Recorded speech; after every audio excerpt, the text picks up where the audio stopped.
Assalamualaikum warahmatullahi wabarakatuh. Welcome back to my channel. Bersama saya Sinta Bella.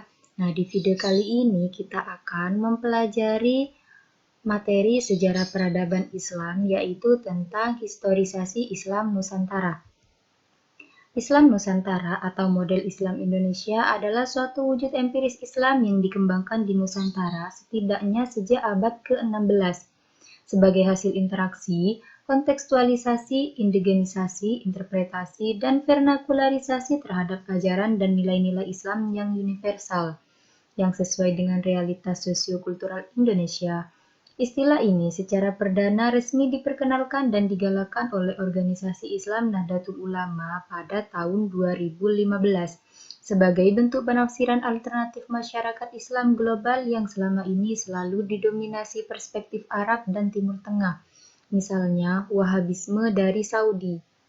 Islam Nusantara didefinisikan sebagai penafsiran Islam yang mempertimbangkan budaya dan adat istiadat lokal di Indonesia dalam merumuskan fikihnya. Pada Juni 2015, Presiden Joko Widodo telah secara terbuka memberikan dukungan kepada Islam Nusantara, yang merupakan bentuk Islam yang moderat dan dianggap cocok dengan nilai budaya Indonesia. Sejarah penyebaran Islam di Indonesia adalah proses yang perlahan, bertahap, dan berlangsung secara damai. Satu teori menyebutkan bahwa Islam datang secara langsung dari Jazirah Arab sebelum abad ke-9 Masehi. Sementara pihak lain menyebutkan peranan kaum pedagang dan ulama sufi yang membawa Islam ke Nusantara pada kurun abad ke-12 atau ke-13, baik melalui Gujarat di India atau langsung dari Timur Tengah. Pada abad ke-16, Islam menggantikan agama Hindu dan Buddha sebagai agama mayoritas di Nusantara. Islam tradisional yang pertama kali berkembang di Indonesia adalah cabang dari Sunni Ahlus Sunnah wal Jamaah yang diajarkan oleh kaum ulama, para kiai di pesantren.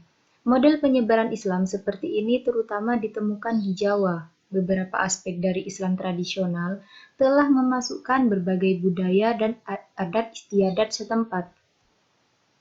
Praktik Islam awal di Nusantara sedikit banyak dipengaruhi oleh ajaran Sufisme dan aliran spiritual Jawa yang telah ada sebelumnya. Beberapa tradisi, seperti menghormati otoritas kiai, menghormati tokoh-tokoh Islam seperti Wali Songo, juga ikut ambil bagian dalam tradisi Islam, seperti ziarah kubur, tahlilan, dan memperingati Maulid Nabi, termasuk perayaan sekaten secara taat dijalankan oleh Muslim tradisional Indonesia. Akan tetapi, setelah datangnya Islam aliran Salafi modernis yang disusul datangnya ajaran Wahabi dari Arab, golongan Islam Puritan skripturalis ini menolak semua bentuk tradisi itu dan mencelanya sebagai perbuatan syirik atau bid'ah. Direndahkan sebagai bentuk sinkretisme yang merusak kesucian Islam. Kondisi ini telah menimbulkan ketegangan beragama, kebersamaan yang kurang mengenakan, dan persaingan spiritual antara Nahdlatul Ulama yang tradisional dan Muhammadiyah yang modernis dan puritan. Sementara warga Indonesia secara seksama memperhatikan kehancuran Timur Tengah yang tercabik-cabik konflik dan perang berkepanjangan, mulai dari konflik Israel-Palestina, kebangkitan dunia Arab, perang di Irak dan Suriah, disadari bahwa ada aspek keagamaan dalam konflik ini, yaitu munculnya masalah Islam radikal. Indonesia juga menderita akibat serangan teroris yang dilancarkan oleh kelompok jihadi seperti Jamaah Islamiyah yang menyerang Bali. Doktrin ultrakonservatif Salafi dan Wahabi yang disponsori pemerintah Arab Saudi selama ini telah mendominasi diskursus global mengenai Islam. Kekhawatiran semakin diperparah dengan munculnya ISIS pada 2013 yang melakukan tindakan kejahatan perangan keji atas nama Islam. Di dalam negeri, beberapa organisasi berhaluan Islamis seperti Hizbut Tahrir Indonesia atau HTI, Front Pembela Islam atau FPI, juga Partai Keadilan Sejahtera atau PKS telah secara aktif bergerak dalam dunia politik Indonesia dalam beberapa tahun terakhir ini. Hal ini menggerogoti pengaruh institusi Islam tradisional khususnya Nahdlatul Ulama. Elemen Islamis dalam politik Indonesia ini kerap dicurigai dapat melemahkan Pancasila. Akibatnya, muncullah desakan dari golongan cendekiawan Muslim moderat yang hendak mengambil jarak dan membedakan diri mereka dari apa yang disebut Islam Arab, dengan mendefinisikan Islam Indonesia.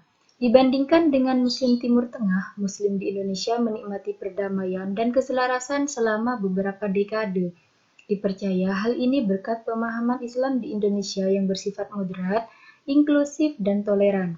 Ditambah lagi telah muncul dukungan dari dunia internasional yang mendorong Indonesia sebagai negara berpenduduk Muslim terbesar agar berkontribusi dalam evolusi dan perkembangan dunia Islam dengan menawarkan aliran Islam Nusantara sebagai alternatif terhadap Wahhabisme Saudi. Maka selanjutnya, Islam Nusantara diidentifikasi, dirumuskan, dipromosikan, dan digalakkan.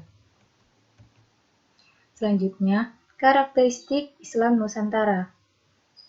Ciri utama Islam Nusantara adalah tasawuf atau moderat, rahmah atau pengasih, anti-radikal, inklusif, dan toleran.